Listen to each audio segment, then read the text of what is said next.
the way that you deal with so much of this is just the setting of your will, and just your determination. And submit yourself to God, reject the devil, so on and so forth. Paraphrasing, but that's really a very basic guideline. Now, as you move further back on the head, right up here at the top, that area is for your spiritual relationships. That would be your husband and your wife, or if you have a pastor that is in authority over you, that is where you'll feel the connection. And when that comes through, it can feel very oppressive, like something is just hitting you in case you need to pray for that individual, or it can feel it's just very subtle, and you feel the blessing of the individual coming to you. As you go further down the head, this area here is for your relationships with your family, your children, anything that's relatively closer that is of a spiritual nature. Now, in essence, when we've talked about bonds, we've pretty much thrown them into one category, and that is bad, because most bonds are born out of the soul. Technically, there is such a thing as a spiritual bond. We haven't really wanted to address that too much because I don't want to muddy the water. A spiritual bond really is born out of a oneness with the Lord, and that the relationship is purely on that level. There's no feeding of the soul. There's no needs, wants, any of the things that are the signs of a soulish relationship. Anyway, this is where you'll pick up these signs. Oftentimes my daughter, son will come along here or back in here. Another area is the ear. Now, right next to the ear is your temple.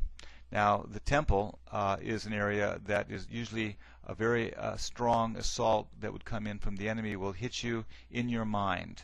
And that will be on either temple, and oftentimes with that will come a pain in your ear, and that's a sign of a lying spirit. So those oftentimes come concurrently. A very fun sign that we get every once in a while is around the outer perimeter of the ear, like a fluttering of wings, and that's the angelic presence. And that's always a great sight. When that comes, I welcome them gladly. Now, as you get down further in the neck, this area is one of real concern, because this is where your soul relationships exist. The soul, or the psychic. And this is where your assault comes through. The more you walk, the more you begin to pick up these contact points. The left side is female, the right is male for the male, and it's the opposite for the female. Usually when these signs come in, you'll pick up other signs along with it, whether it's a knife in the back, pains in the heart, a headache up here. Oftentimes there's something more going on when you get those signs. Take a quick look here at this one. It's kind of an odd drawing, but oftentimes we will get signs here in the back. This is oftentimes where a very strong negative transference will come, and if you saw it in the spirit, it really looks like a knife. It feels like a knife, and that, once again, it comes usually in conjunction with a sign here in the back of the neck.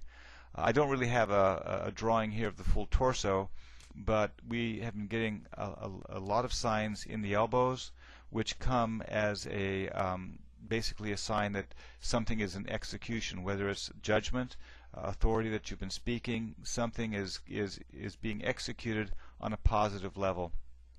In the shoulders, once again, this speaks about the authority of Christ, and this is an area that you oftentimes will feel the mantle of authority on. If you get a sign here at the juncture of your upper arm and your shoulder, that sign is usually a pinching sign, but it's not negative.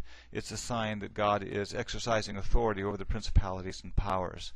So those are a few of the signs that we wanted to talk about. There's so much more in this topic that we'd like to cover, and we will do that in the next video that we do. But here again, the signs are given as a transition point, and realize that the signs in and of themselves are not the fulfillment.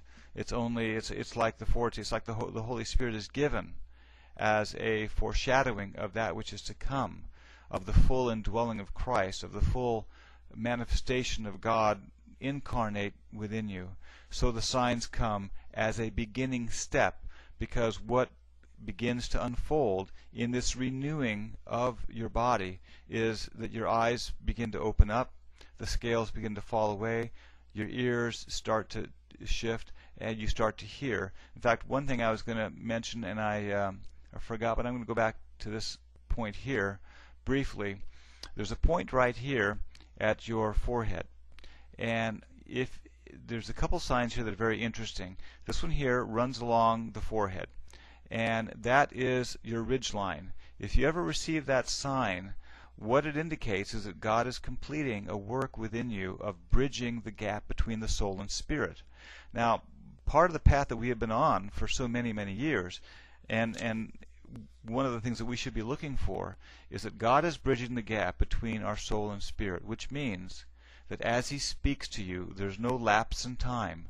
Not like the old timers would say they would pray and seek God for something. They would go to bed, get up in the morning, and an answer would filter through. The Lord is looking to speak and have you instantly hear and instantly know what it is that He's speaking to you about. And that is involved with the bridging of the gap so that there is no gap between your spirit and your soul. And here again we spoke about that in the Word on the integration of the spirit, soul, and body.